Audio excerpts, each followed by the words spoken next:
Pessoal, ó, a ideia aqui então é o seguinte, vocês começaram a trabalhar os conceitos baseado nessa árvore de conceitos que é um mapa mental que foi criado. Lembrando, isso aqui foi o seguinte, eu passei o que era o início da matéria, passei os principais conceitos daquilo que é a administração financeira. E aí eu coloquei isso em forma de pergunta para vocês, né? Foram algumas perguntas, e através dessas perguntas vocês buscaram algumas informações a respeito das perguntas, buscaram responder, e através das respostas eu sentei com vocês aqui e comecei a fazer uma estrutura, que foi esse mapa que está disponível para vocês de conceitos. E a ideia era que vocês pegassem esse mapa, conceituassem, né, obviamente, o que estava ali dentro, dividido no grupo, levantassem essas informações em forma de conceito e aí começassem a discutir o que cada um buscou e entendeu com o grupo e relatasse isso em forma de trabalho. E aí qual é o objetivo? É que vocês tentem desenvolver a capacidade de explicar um conteúdo como se vocês fossem detentores desse conteúdo. Supostamente é o que um professor faz dentro de uma sala de aula, né? Quer dizer, ele conhece um conteúdo em um certo grau de profundidade e aí ele tenta explicar esse conteúdo para vocês de uma forma que vocês consigam entender. E aí a nossa dinâmica ela é um pouco inversa. Eu quero que vocês tentem entender por vocês e depois a gente traga para cá uma discussão bacana sobre os principais conteúdos e os principais, né, questionamentos com relação ao que foi colocado nos relatórios e a gente consiga trabalhar os pontos fracos para melhorar o entendimento desse conteúdo. Nessa parte inicial, a gente parte do seguinte pressuposto, né? O que é a administração financeira? Para que ela serve? Aonde ela está contextualizada, né? Para isso, a gente tem que entender a dinâmica e a estrutura de uma empresa, né? Por que existe, né, a administração financeira? O objetivo dela a gente explica mais para frente, mas para eu explicar por que ela existe, eu preciso explicar para vocês um pouco do que é uma empresa. A gente começa, obviamente, pela maior estrutura de empresas que a gente tem hoje, né, de composição ou tipo de empresa que é uma SA de capital aberto. Por que ela é a maior? Porque a maioria dos produtos financeiros que são disponibilizados no mercado e toda a utilização desses produtos e recursos financeiros, eles são exatamente trabalhados numa empresa de SA de capital aberto. Por quê? Pelo seu tamanho, pelo seu volume financeiro, pela sua capacidade de aquisição de recursos, né, e pela geração de resultado final que ela, né, disponibiliza para o mercado. O que é interessante então? A gente tem vários outros tipos de personalidades jurídicas. E aí, dentre elas, essa é a estrutura mais complexa. Então, como o nosso tempo com relação ao estudo desse tipo de tipos de empresa é muito curto, então a gente pega a maior que abrange todos os produtos e aí começa a trabalhar nela, que é uma estrutura mais complexa.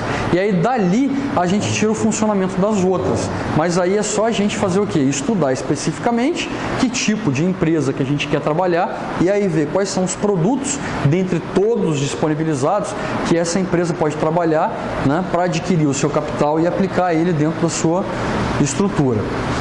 O que é interessante então em uma empresa? Na empresa é onde todas as atividades econômicas e financeiras elas são geradas. Obviamente, toda a empresa ela é criada com uma função social, econômica e financeira. Como assim? Para uma sociedade existir, todos da sociedade têm que trabalhar e têm que participar de alguma forma de alguma atividade, né? Essas atividades, obviamente, elas são desenvolvidas e possibilitadas por uma estrutura de pessoa jurídica. E aí? Aí, todos os recursos financeiros e produtos que são gerados são consumidos pela sociedade, né, e são negociados pela sociedade, e aí a sociedade ela se desenvolve através das empresas e das organizações. Então não existe uma sociedade, uma organização, se não existe uma estrutura empresarial, mesmo que ela seja a mais primitiva possível. Um feudo, né? Ou uma estrutura muito remota. Mas o que acontecia lá dentro? Existia a atividade exercida pelas pessoas, a remuneração que essas pessoas recebiam e o produto que era disponibilizado para a sociedade. E aí, obviamente, que quanto mais eu disponibilizava o produto, maior era a demanda. E aí, para o mercado demandar, né, essa oferta de produto, obviamente eu tinha que produzir mais, e aí eu desenvolvia aquela atividade e desenvolvia aquela população também. Então tudo que a gente faz é baseado nas empresas. E a empresa nada mais é do que uma composição jurídica. Por isso que você tem direito empresarial, direito administrativo, direito tributário, né? A gente tem as diversas formas de direito. Por quê? Porque toda a composição da empresa ela é feita através de contratos. Uma empresa só existe através de contratos. E o que são contratos? São relações entre pessoas, indivíduos e entre personalidades. Então, toda a relação que eu estou fazendo com vocês aqui é um contrato. Vocês assinaram um contrato com o VV de ter um serviço que é o quê? A educação e o ensino. E aí, qual é a minha função aqui? Passar para vocês, tudo que eu conheço a respeito de um assunto específico. Então, trazer para vocês da melhor forma possível essa informação. E aí, essa relação ela é remunerada. Vocês pagam a instituição e a instituição ela vai e me remunera. Ok? Então é assim que funciona todos os contratos entre as empresas. Quando eu vendo um produto para um consumidor, eu emito uma nota fiscal, isso é um contrato. Através dessa nota contrato tem a garantia sobre a prestação daquele serviço e produto. Então tudo que você pode exigir, é tudo aquilo que você adquiriu sobre o que está em cima da nota fiscal. A nota fiscal nada mais é do que um contrato de relação entre empresa e consumidor. Então, a empresa nada mais é do que um monte de papel, um monte de assinatura e um monte de contratos. Beleza? E essa é a estrutura mais complexa. Então vamos lá, o que é uma empresa, uma SE de capital aberto? Uma SE de capital aberto é onde todo o capital da empresa ela pertence ao mercado. E aí, como é que ela vai disponibilizar esse capital? Em forma de ações. A ação é a composição social dessa empresa.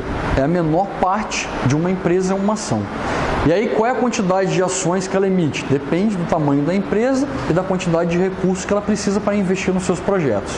E aí, quanto essa empresa vale no mercado. E aí, a quantidade de ações ela vai ser determinada por essa avaliação da estrutura da empresa. E aí a quantidade de sócios é limitada à quantidade de ações. Se uma empresa tem 10 mil ações, ela pode ter 10 mil sócios. Beleza? É só você adquirir uma empresa que você vira sócio dessa empresa. Você tem sócios majoritários e minoritários. Os majoritários possuem a maior quantidade de ações. Os minoritários, a menor ou uma ação. E aí, até onde o majoritário pode ir? No máximo 40% do valor da empresa. Professor, então quer dizer que ele pode ter no máximo 40% da empresa? Por quê? Porque acima desse valor, ele vai ter o quê? Maior capacidade de decisão sobre o que vai ser feito na empresa. E aí, ele passa a decidir sobre o dinheiro de todo mundo, 100%. E aí, se isso não for de consenso coletivo, então ele pode gerir a empresa na forma de um benefício próprio. Se eu tenho 50% da empresa, eu coloco uma pessoa que faça o quê? Me beneficie na forma como eu quero a administração dessa empresa. E os outros 50% vão ser o quê? Obrigados a acatar a minha forma de querer que essa empresa seja gerida. E aí o que isso pode gerar? Pode gerar um viés, uma relação de conflitos de interesses. Porque daí nem sempre o interesse daquela pessoa que detém maiores ações é o que todo mundo quer para a empresa. Então não faz sentido eu abrir o capital dessa empresa para um monte de pessoas investir nela. Então é limitado a 40%, com algumas exceções, que são o quê? As empresas de capital misto, que supostamente são empresas privadas e empresas do governo. Normalmente todas as empresas que pertencem ao governo, o que elas têm? Elas têm 50% ou mais do capital dessa empresa. Normalmente é eles que decidem quem vai tomar a decisão dessa empresa no geral. É o que acontece com a Petrobras, é o que acontece com o Banestes, acontece com várias instituições que estão no mercado de ações, mas que o governo tem a maior parte das ações. Então, o presidente da República, via os seus ministérios, eles vão eleger quem vão ser as pessoas ou personalidades que vão assumir a presidência ou direção dessas empresas ou órgãos. E muitas vezes a decisão que o governo tem não satisfaz a maioria do mercado acionário, que tem ação, detém algum recurso, ou capital investido nessas empresas. E aí o que acontece com elas, a gente só pode sofrer as consequências. Ok? Então esse é um grande questionamento do que tem. E aí, pessoal, a gente vai ver um pouquinho mais essa composição para frente. Então, o capital social é o que a gente leva em consideração como a composição de capital. O capital social, então, de uma empresa SA de capital aberto são as ações da empresa e o lucro que a empresa retém. No capital social, a gente tem ações preferenciais, ações ordinárias e os lucros retidos. São as fontes de capital próprio dessa empresa. Né? E aí o capital próprio que ela trabalha, que a gente vai abrir isso aqui. O que são capital de terceiros? Tudo aquilo que a empresa adquire no mercado, mas que não faz a composição, não é o dinheiro próprio de utilização da empresa. Ela adquire, por exemplo, empréstimos e recursos de terceiros, onde ela vai ser cobrada, né, por um curto prazo de tempo, ou por um prazo determinado, ou por uma parcela determinada e por um juros também pré-determinado, sobre aquele recurso que está sendo investido na empresa. Normalmente, no capital social não. Tem-se um investimento e espera-se um retorno. Mas o dinheiro que é investido dentro dessa empresa aqui, ele não pode ser adquirido de volta. Como assim? Se eu compro uma ação da empresa, eu não posso pegar meu dinheiro de volta na empresa? Dentro da empresa, não. Você nunca mais pega o seu dinheiro de volta na empresa. Ele vai ficar de eterno lá dentro da empresa. Aí você fala, mas como é que eu pego ele de volta? Você vende a sua ação para um terceiro. Eu comprei a ação da Vale. Eu quero vender a ação da Vale, o que eu faço? Eu vou no mercado de ações e ofereço a ação da Vale no mercado de ações. E aí, a liquidez do mercado absorve o preço daquela ação. Aí eu desfaço a minha sociedade e torno outro acionista da empresa. Então, não existem acionistas fixos. Né? Toda ação ela pode ser depois subscrita, ela pode ser passada para outra pessoa que tem interesse em adquirir aquela ação, como é em qualquer sociedade. Eu quero sair de uma sociedade, o que eu faço? Ou eu vendo as minhas ações para os sócios, ou eu vendo para um sócio de fora que é permitido pelos outros cotistas daquela empresa. Né? Então é assim que funciona a relação. Só que no mercado de ações e numa empresa de SA de capital aberto, você não conhece quem são os detentores das ações. Qualquer um do mundo pode ser detentor daquelas ações. E hoje eles podem ser acionista dela e hoje eles podem não ser mais acionista delas. Que eu posso comprar uma ação hoje, ela valorizar e eu vender essa ação hoje. Então eu fui acionista por um dia. Fui sócio dela por um dia. Beleza? E aí tem todo um mercado que envolve isso. Como é que vamos trabalhar essa construção aqui agora? Então, dentro do capital social, a gente tem o mercado de ações e os lucros retidos. Mercados de ações são os tipos. Nós temos ações ordinárias e ações preferenciais. O que são ações ordinárias? São as ações onde o detentor dela, ela tem direitos de voto sobre a empresa, então quer dizer, ela decide o que vai acontecer na empresa.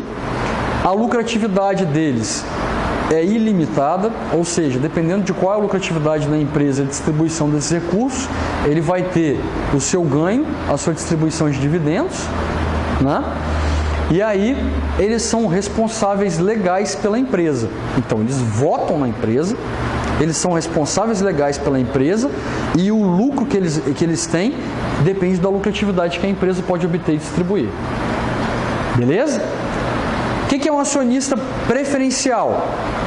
O acionista preferencial ele tem preferências em recebimentos de lucro. Todos os lucros do acionista preferencial são limitados de acordo com a constituição da empresa e o estatuto da empresa.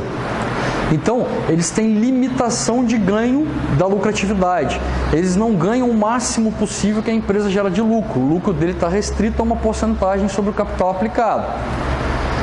Eles não têm direito a votos. Por não ter direito a voto, então, independente se a empresa tem a lucratividade ou não tem a lucratividade, eles recebem o lucro sobre o capital investido, os dividendos sobre o capital investido. Né? E aí, por eles não votarem, eles não têm responsabilidade legal sobre a empresa. Ou seja, né, o que eles têm de perda de capital, caso a empresa venha à falência, é o valor do investimento da ação. Então, se a ação custava R$2, eu perco R$2 em cada ação que eu comprei. E o acionista ordinário? ele é responsável legal para a empresa. Se a empresa vier a quebrar, parte do prejuízo que ela tenha, ele vai ter que pagar de acordo com a proporção ou a quantidade de ações que ele tem sobre a empresa. Então, se ele tem 40% da empresa, ele é responsável por 40% do prejuízo da empresa. Como assim, professor? Se ela me der um prejuízo de 100 mil reais, eu vou ter que dar 100 mil reais para a empresa? Você é responsável por ela. Por quê? Você votou em quem vai dirigir a empresa. Você que colocou aquele camarada lá dentro para dirigir a empresa. Então você é responsável pela empresa e por quem dirige a empresa. E aí por isso que o seu ganho, ele é ilimitado, mas assim como o seu prejuízo. Aí você fala assim, mas por que o cara compra uma ação ordinária então? Por que ele só compra ação preferencial? Porque por natureza, todos os pré-requisitos para uma empresa entrar no mercado de ações são muito rigorosos. E normalmente o tamanho dessas empresas são muito grandes no mercado. Então, para uma empresa dessa vir a falir, é mais fácil alguém comprar essa empresa antes dela falir do que deixar ela falir 100%. Você tem um exemplo disso, professor? Tem. Pô, pega lá a Pan-Americana, que era do Silvio Santos, do grupo Silvio Santos. Ela não estava quebrando? Ela estava com um calote de mais de 3, 4 bilhões no mercado. E aí você fala para mim o seguinte, quem que ia pagar aquela conta? Todo mundo que tivesse ação da Pan-Americana. O grupo Silvio Santos tinha lá os seus 40% em cima, que era a maioria. Até o Silvio Santos chegou para a televisão e falou o seguinte, eu assumo 100% para o acionista não ser prejudicado por aquilo que foi feito ali dentro. Porque ele não queria fazer o quê? Prejudicar a imagem dele. Mas ele precisou fazer isso? Não, né? Por que ele não precisou fazer isso? Porque pela carteira de clientes que o Pan-Americano tinha, pela quantidade de lojas que eles tinham, pela quantidade, né, pela credibilidade, pelo nome, pela distribuição, né, que essa empresa já tinha no mercado, era interessante uma outra empresa que tivesse no mercado competindo comprar a estrutura da Pan-Americana e usar o que já existia. Para quê? Para ampliar mais ainda a sua carteira. Quem comprou o grupo Pan-Americano, ele comprou uma carteira de clientes que eles não tinham. Então eles passaram a oferecer produtos para clientes que eles não tinham. O que é isso? Isso é uma ampliação do market share dessa empresa. Ele aumenta a fatia de mercado. E aí quem entrou comprando? BTG Pactual. Vocês conhecem o banco BTG Pactual? Patrocina um monte de time de futebol. Aí vocês veem na camisa de um monte de time de futebol. BTG Pactual. Entrou comprando. Aí você fala, poxa professor, eles entraram comprando e aí eles vieram pagar em torno de 600 a 800 milhões de reais para o Silvio Santos. Todas as ações, né, do grupo Pan-Americano, quem tinha, elas foram todas convertidas para as ações do BTG Pactual. Então ninguém ficou no prejuízo. Pegaram o preço da ação do jeito que era, no valor que ela estava, e transferiram para o BTG Pactual. Obviamente, nessa transição, a ação da BTG Pactual subiu. Então, quem foi transferido para a ação da BTG, da Pan-Americana, já teve uma valorização no momento da compra. Então, quer dizer, já pôde diminuir seu prejuízo com relação àquele investimento, e a BTG ela aumentou seu portfólio, quer dizer, a possibilidade de aumento de lucratividade foi aumentada. Normalmente essas empresas que estão inseridas no mercado de ações, elas não quebram, elas são aglutinadas, né, fusionadas, né, com outras empresas, e aí elas passam a agregar valor a outras empresas maiores, né? Aí você pega aí várias, você tinha a Varig que ficou com processo na justiça por diversos anos, ela quebrou, nenhum acionista pagou por nada que tinha de ações da Varig, mas o processo rodou por diversos anos, e aí a Gol foi lá e comprou a Varig, comprou a dívida de todo mundo, quem devia não estava pagando nada, e ela está usando agora a infraestrutura da Varig, inclusive as linhas aéreas que a Varig agora tinha, na época de detenção de poder, ela adquiriu inclusive esses trajetos de linha aérea que a Gol não fazia. Passou a aumentar, né, a quantidade de aeronaves e linhas, né, que ela tinha de voos que ela não fazia, inclusive internacional, que a Varig fazia várias. Né? Então, quer dizer, essas empresas elas são compradas para aumentar, né, a quantidade da outra. Vocês têm, por exemplo, a Aracruz Celulose, que foi outra que era aqui do estado, que deu um problema enorme com relação à movimentação financeira do capital e quebrou. E aí, os acionistas perderam o capital? Não. O que aconteceu com a Aracruz Celulose? Alguém sabe? Foi adquirida pela Fibria. Né? Então, todo o patrimônio da Aracruz Celulose foi todo ele o quê? Incorporado pela Fibria. Então, o que a Fibria fazia era limitado a algum campo em alguma situação. Então, quando ela aumentou o patrimônio dela com tudo que a Aracruz Celulose tinha, ela passa a produzir mais, explorar maiores recursos e aí alcançar novos mercados. Então, é por isso que o cara vem e compra ação ordinária e não compra preferencial. Outra coisa que é uma informação importantíssima.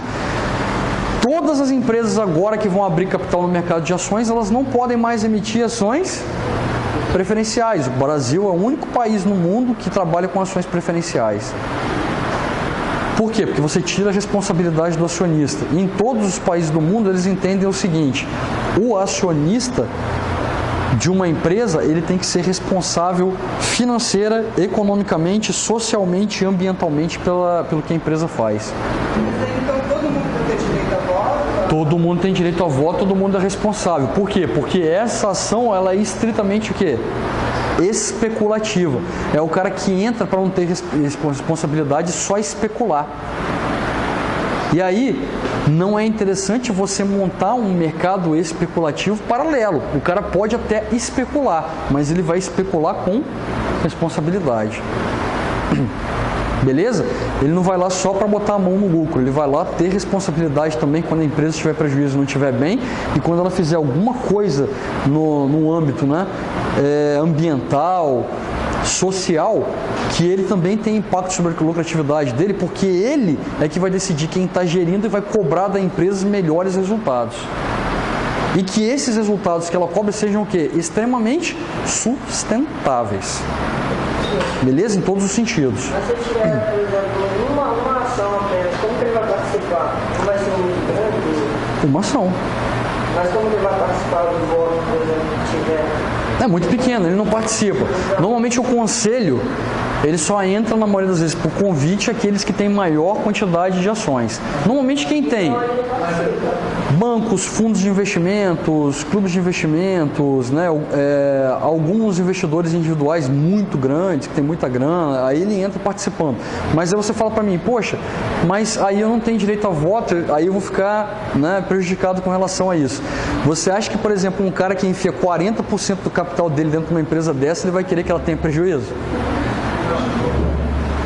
Você entendeu? Então, quer dizer, o cara que vai enfiar muita grana nessa empresa, ele tem muito mais interesse nos resultados que ela vai gerar do que você que tem uma ação nela. Então, não faz sentido você ir lá e levar um voto para dentro daquela assembleia. Deixa o cara que tem 30%, 20%, 40% da empresa decidir. Porque, querendo ou não, é ele que vai ser o maior responsável por essa empresa se der alguma coisa errada. No máximo 40% que um detentor pode ter. E o restante tem que estar aí pulverizado no mercado. 10%, 5%, 30%, pode ser assim. Né? E aí entram os lucros. O que são os lucros? É todo o dinheiro que a empresa obteve de lucratividade e não distribuiu para os seus acionistas. E esse dinheiro foi reaplicado na empresa. E aí a empresa tem que fazer o quê? Pagar juros sobre o lucro. Como assim, professor? O lucro não pertence à empresa, ele pertence a quem? Aos acionistas. Só que eles deixaram o dinheiro lá para que ele gerasse mais dinheiro. E aí, obviamente, por ser dono daquele lucro, ele espera também que se tenha retorno sobre aquele capital. Então, o lucro retido também é uma fonte de capital para a empresa. Beleza? Aqui a gente está falando da estrutura de um capital social de uma empresa. E aí, obviamente, é o que eu venho falando com vocês. Quem leu, quem entendeu mais ou menos esses conceitos, quando eu venho falando isso, consegue entender um pouco melhor essa estruturação. Essa composição. Né? O que a gente tem aqui mais para frente? Esse lucro, ó, que ele vai ser gerado, ele vai ser distribuído. Beleza? Todo esse lucro distribuído, tanto para os acionistas quanto que ficam na empresa, ele tem origem através da administração financeira. Eu só consigo gerar lucro se eu fizer o quê? Se eu administrar muito bem uma empresa. Se eu não administro uma empresa, eu não consigo gerar lucro. Então, o que é a administração financeira? A administração financeira ela é uma ciência, assim como todas as outras, que tem por objetivo fazer o quê? Otimizar todos os recursos de capital disponíveis para uma empresa, sendo eles financeiros. E aí, o objetivo é organizar toda a estrutura da empresa de uma forma mais otimizada e dinâmica possível e enxuta possível, aonde eu consiga pegar um certo volume de capital e transformar esse volume de capital num volume maior ainda. E aí, esse volume maior vai se chamar o quê? Lucro. E aí que eu consiga fazer o quê? Remunerar bem quem pegou e me disponibilizou essa primeira fatia de capital. Aí eu faço isso através da administração financeira. Então é esse o entendimento que a gente tem sobre o que é a administração financeira. É a gestão de todos os recursos financeiros de uma empresa com o intuito final de geração de lucro, receita e lucro. Beleza? Como é que a gente faz isso? Para que a gente consiga gerar maior lucratividade, a gente tem que interpretar o quê? Cenários. O que é essa interpretação de cenários? Para que eu consiga fazer dinheiro virar mais dinheiro, eu tenho que saber exatamente aonde aplicar esse dinheiro, como aplicar esse dinheiro e para que aplicar esse dinheiro. Só que eu só vou conseguir aplicar esse dinheiro e fazer esse dinheiro virar mais dinheiro se eu souber onde eu estou enfiando esse dinheiro, onde eu estou aplicando esse dinheiro. E aí eu preciso fazer análises e atribuições, análises de mercado. O que é essa análise? Essa análise a gente faz ela da seguinte forma: eu faço uma análise de mercado do que acontece e faço uma projeção do que tem e está acontecendo no mercado. Então eu vejo como o mercado funciona, aonde o capital está circulando, aonde está precisando de capital e aonde está precisando de recurso, e aí eu faço uma análise bacana. Ali tem uma boa possibilidade de eu investir os meus recursos financeiros. Agora, eu só não vou entrar lá e só e aplicar os meus recursos financeiros. O que mais eu vou fazer? Eu vou projetar. Se eu colocar o meu dinheiro lá dentro, o que vai acontecer com o meu dinheiro? Pode acontecer 3 coisas. Eu perder dinheiro, achei uma coisa, projetei uma coisa, não deu o que eu achava, eu perdi. Segunda situação, não aconteceu absolutamente nada com o meu dinheiro. Eu invisto, coloco, faço uma atividade, mas no final das contas fica tudo elas por elas. O que eu recebo paga as dívidas, paga as contas. E não me sobra nada. E uma terceira possibilidade, eu posso ganhar dinheiro. Então a gente tem 3 cenários que a gente chama. É um cenário pessimista, um cenário mais provável e um cenário otimista. Então eu vou projetar. Ok? Para a gente fazer isso, né? Então a gente tem aqui a interação entre o que a gente está analisando com o que a gente está projetando. Eu só consigo projetar aquilo que o mercado me fornece de informação. E eu só consigo projetar se eu tiver recursos para investir. Que da onde vêm os meus recursos? Além de vir lá do capital próprio, eu posso ter investimentos e fundos, que isso aqui pode ser próprio, pode ser de terceiros. São onde eu tenho recurso para aplicar nesse projeto que eu quero fazer. Isso vem de investimentos e vem de fundos. Investimentos é alguém investindo na empresa ou alguma empresa que eu invisto e está me gerando algum retorno. E fundos, que é onde eu consigo captação de recursos, às vezes mais barato possível no mercado, para que eu consiga desenvolver as minhas atividades. E aí, eu faço uma análise do cenário. Bom, o dinheiro eu já tenho. Agora, aonde está as minhas possibilidades de investimento? Aqui dentro do mercado financeiro. No mercado financeiro eu tenho todos os produtos financeiros possíveis para que eu possa investir o meu dinheiro e fazer o meu dinheiro gerar retorno.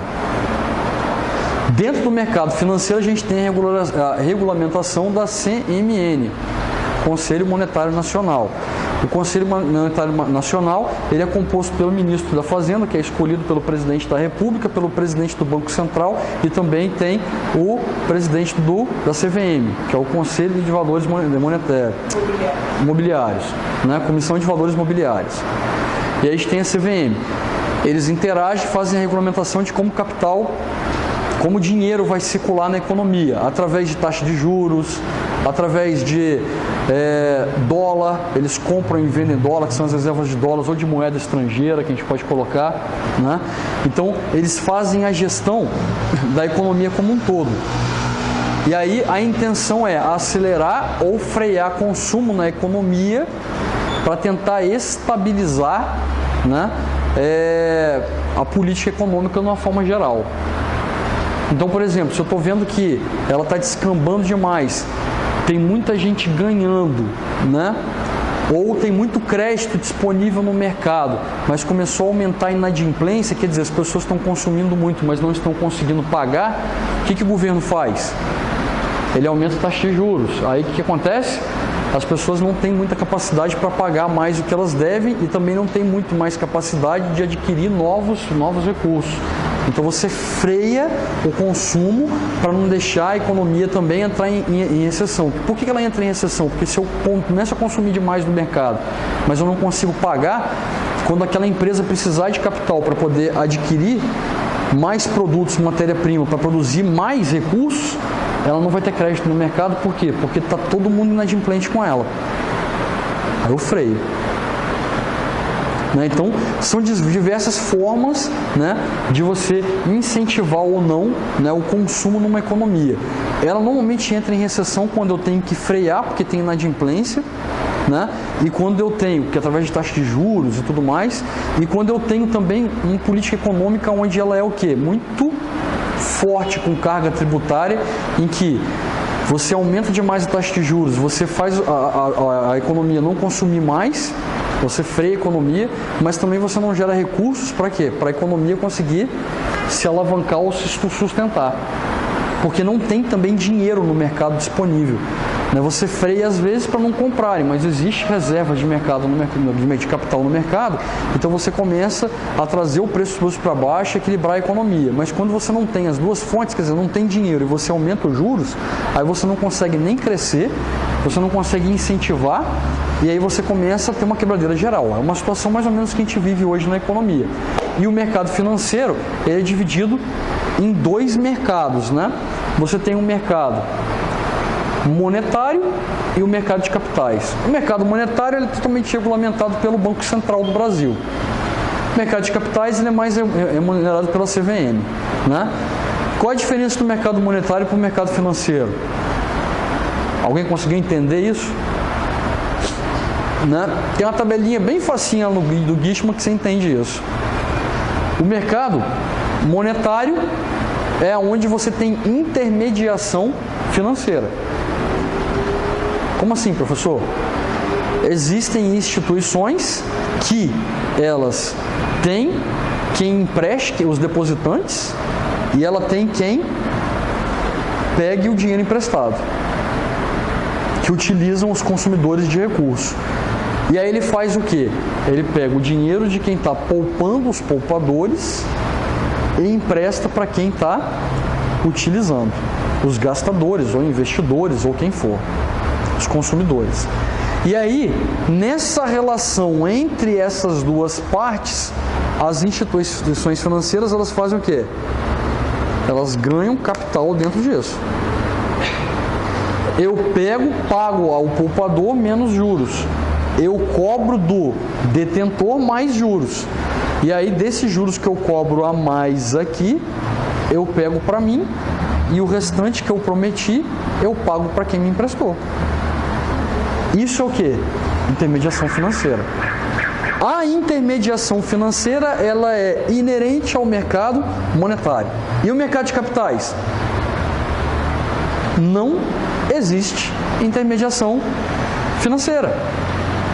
A relação de quem pega dinheiro emprestado e quem empresta, ela é direta. Aí você fala para mim, professor, mas não tem a corretora de valores? Tem. Ela não está intermediando compra e venda de ações? Ela está. Mas ela faz a intermediação de quê? Da propriedade da ação. Ela ganha com o lucro que você tem? Ganha? Não. Ela não ganha.